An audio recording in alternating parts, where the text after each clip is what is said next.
வணக்கம் நண்பா.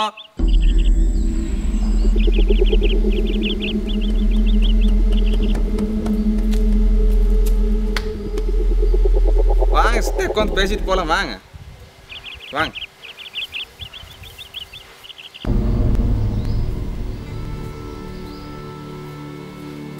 வாங்க உட்காருங்க.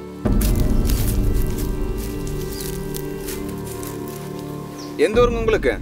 என் சொந்த ஊர் உசிலம்பட்டி பக்கத்தில் இருக்கு நண்பா. அங்கெல்லாம் தெரியாமே பொள்ளாச்சி பக்கம் வந்து இருக்கிறீங்க. அங்கேயும் ஆட்டையை போட்டவங்க தான் அடி அங்கே பிரித்து எடுத்துட்டாங்க. அதான் அப்படியே பொள்ளாச்சி பக்கம் வந்தோங்கிறீங்க. எத்தனை பேர் வந்து இருக்கிறீங்க? நான் என் பங்காளி வைரமணியம் மொத்தம் 2 ஊர் நண்பா. பங்காளிங்கிறீங்க, எங்கே போயிருக்காருங்க? ஏதாவது லம்பா சிக்குமானு பார்க்க வடக்க போயிருக்கேன் நண்பா. அப்போ பொள்ளாச்சிக்கு 2 பேர் ஒரு முடிவோடு தான் வந்து இருக்கிறீங்க. ஆமாங்க, உங்கள் பேர் என்னங்க? சின்னங்களா? ஆளை பார்த்தா அப்படி தெரியலீங்களே. அது சரி நண்பா, இந்த தோப்பில் உனக்கு என்ன வேலை? உனக்கு எத்தனை புள்ள ஊட்டி இருக்கு? உன் சம்பளம் எவ்வளவு? எனக்குங்க ஒரு பையனுமே 2 பொண்ணுங்க. எனக்கு தினசரி சம்பளம் 150 ரூபா தர்றாங்க. அட என்ன நண்பா, வாக்காளி சுத்த விவரம் இல்லாத ஆளாக இருக்க. பேசாமல் நீ எங்கள் கூட சேர்ந்துரு. ஒரு நாளைக்கு 500 1000ன்னு சம்பாதிக்கலாம். என்னைய பார்த்தையா, உடம்ப வஞ்சகம் இல்லாமல் வளர்த்து வச்சுருக்கேன். என்னைய மாதிரி கின்னுன்னு இருக்க வேணாமா? இப்படி ஈப்பிளியாக இருக்கிய. உங்கள் கூட சேர்ந்துடலாங்க. ஆனாங்க என்ன ஆனா? நல்லவர் எடுக்கிறது தான் கஷ்டம். கெட்டவர் சொடக்கு போடுறதுக்குள்ளே எடுத்துடலாம். யோசிக்காமல் ஒரு முடிவுன்னு நண்பா. அதுதான் முடியாதுங்க.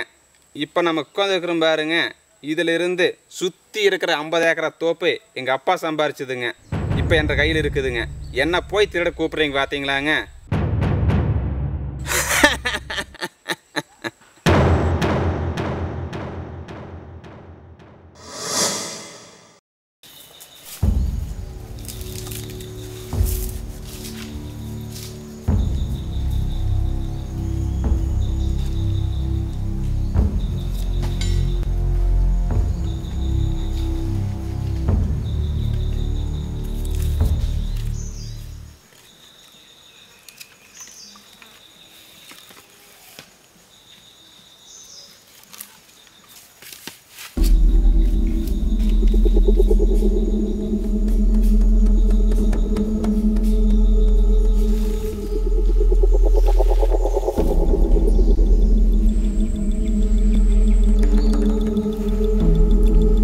ஏனுங்க பயப்படுறீங்க?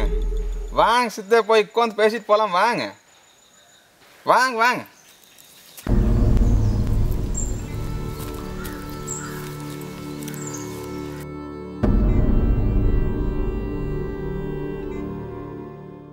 நண்பா, என்னை மன்னிச்சிடுங்க நண்பா. இனிமேல் உங்கள் ஏரியா பக்கமே நான் வரமாட்டேன் நண்பா. என்னை ஒன்றும் பண்ணிடாதீங்க நண்பா. எங்கள் அப்பாங்க இந்த தோட்டத்தை வாயை கட்டி வகுத்து கட்டி சம்பாரிச்சுதுங்க. இப்போ இந்த தோட்டத்துக்கு போடுறமே உரங்க, அதுக்கு விலை நிர்ணயம் இருக்குதுங்க.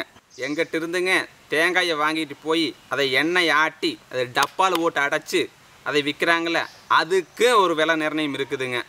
டிவியில் பார்த்தீங்கன்னா அம்மனிக தேங்காய் எண்ணெய் விளம்பரத்துக்கு அப்படி இப்படின்னு என்னமா ஆடுது பாருங்க. எங்களை மாதிரி இடையில மாட்டிக்கிட்டு முழிக்கிற விவசாயிக்கு தான் விலை நிர்ணயமே கிடையாதுங்க. எங்களை அரசாங்கம் அம்போன்னு விட்டுருச்சுங்க. ஆமாம், இதெல்லாம் ஏன் நான் உங்கள்கிட்ட சொல்லிட்டு இருக்கணும்?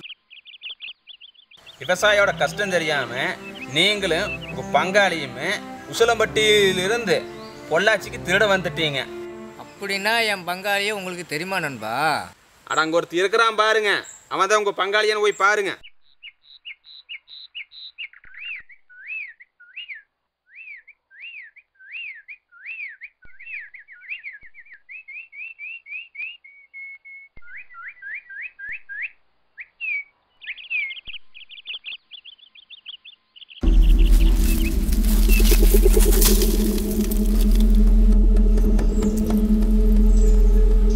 பங்காளி, பங்காளி, பங்கு